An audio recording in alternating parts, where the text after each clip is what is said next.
Okay, guys. So um,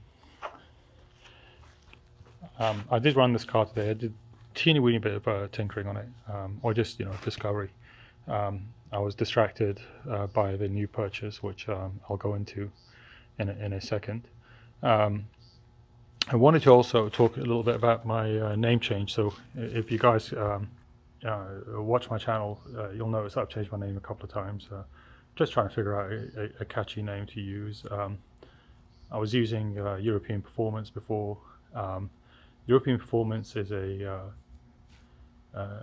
shop that belonged to a very good friend of mine. He passed away in 2012. He was a mechanic that I met, maybe about 10 years before then. I just moved to Dallas. I was only in the US for a couple of years, and I hadn't owned a collector's car. When I moved here, I kind of moved with 3 suitcases. Prior to moving here, when I lived in England, I always had an old car. Ever since I was 19, I had a Mercedes-Benz 250 CE that I drove and restored once, and then tried to restore it again, and the guy made a pig's ear out of it, and then eventually I moved to the US. So basically abandoning that car. So when I moved to Dallas, I was cruising eBay. This is back in like 2001, 2002. And I ran across this 1973 280 SEL 4.5. It was a silver car with black leather interiors and a floor shifter, automatic transmission floor shifter. Pretty solid car. Paint was kind of rough. It was a pretty solid car though, and it ran. I drove it around the block and I bought it. I took it to a shop in Richardson. And I was just trying to figure out what was wrong with it. It was running rich, and I didn't know too much about Bosch electronic injection and all that fun stuff. So I took it to a shop. It was run by this Hungarian guy. He had a bunch of old Mercedes parked outside. Talked to him about it before I bought the car over to him. Basically, asked him if he knew about these cars and how to fix them, and he said yeah, and everything else. And I said, look, just tell me what's wrong with it, and I don't want you to fix anything. I just want you to do some discovery work. And he said, well, spend. And I said, well, at that time, I think 75 hours or $58 an hour was it? $75 an hour, $50 an hour was a shop rate back then, about 20 years ago. So I said to him, stop at $300, which is 6 hours worth of work. And he had the car for about a week, and then he came back and he said the car's ready, and so that it needs a timing chain and a bunch of other stuff. I'm not sure exactly what it was, and hit me with like a $2,000 bill. And I was like, what do you do for $2,000 in discovery work? And anyway, it was a bad experience. I was on the forum at the time. I posted on the 108. I think it was, I can't remember which forum it was, but it was a mailing list. It wasn't a forum. It was you email and people email you back. And a gentleman called Tom Hansen, who, if anyone knows Mercedes-Benz, or owns an old Mercedes-Benz, they'll know Tom Hansen because he now works at the Classic Center. But at the time, he was working at a Mercedes-Benz dealership in California called Caliber Motors, and he was the classic car specialist. And he emails me back and he says, look, go see David Poole, he'll take care of you. And he gave me his information, and I called David and told him, Tom Hansen asked me to reach out to you, and told him what was going on and told him what happened. And he had the car, he had me bring the car over to him, and on a Saturday morning, and he tweaked with the map sensor and tweaked with the computer, just a couple of tweaks, and he got that car running like 100 times. It wasn't perfect, but it was 100 times better. And he told me that it did need a timing chain because he could hear the chain slapping when it started up.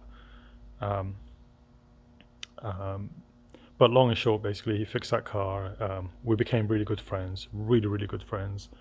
I was there at his wedding. I was there at his funeral. We just got to know each other really well. We'd hang out on a social level. Always was available to me when I needed some questions answered, and he was one of the few guys that, you know, really knew the cars and didn't mind sitting you down and explaining, you know, what was going on. So, you know, I've learned a lot about cars since 2000, 2001, 2002, and I attribute it to him. But, you know, if I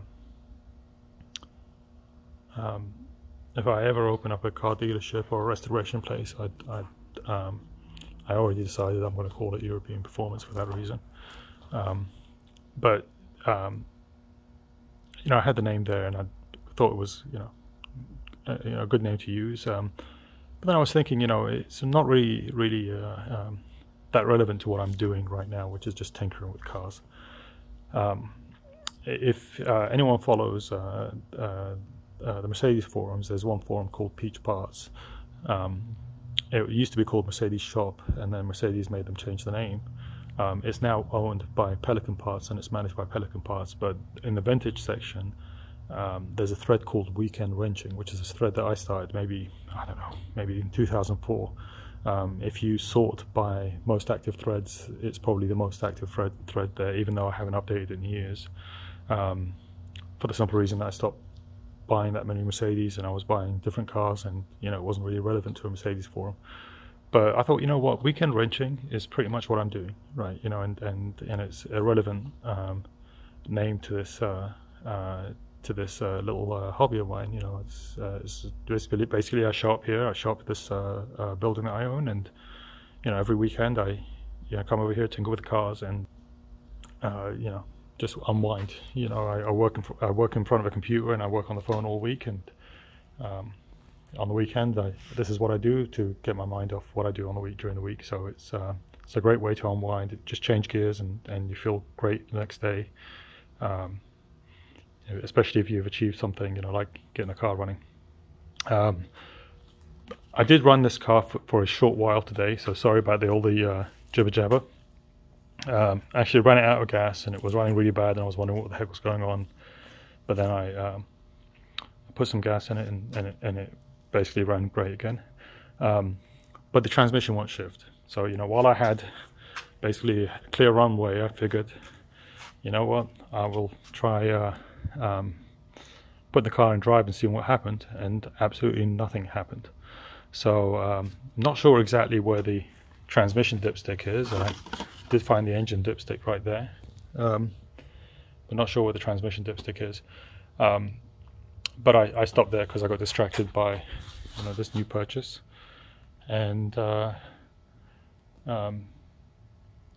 get into that in a second. But yeah, so right now, new project, new identified issue.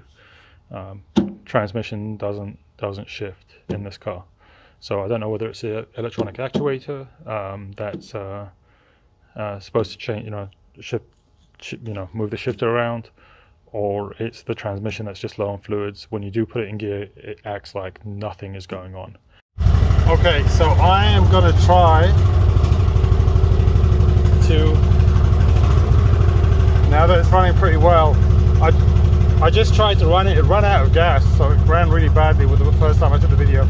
But I'm going to try to drop it in gear and see what the heck it does.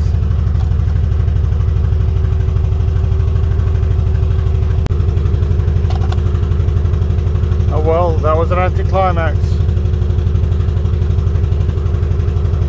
So the manual, the shifter isn't shifting. Doesn't. And why is that?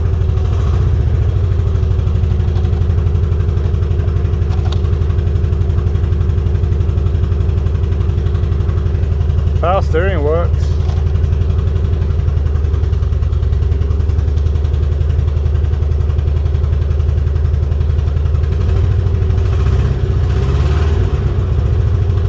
It revs nicely now.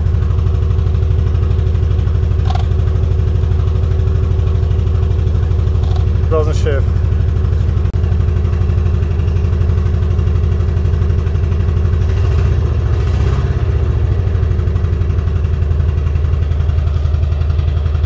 Maybe it's low on fluids, I'll check.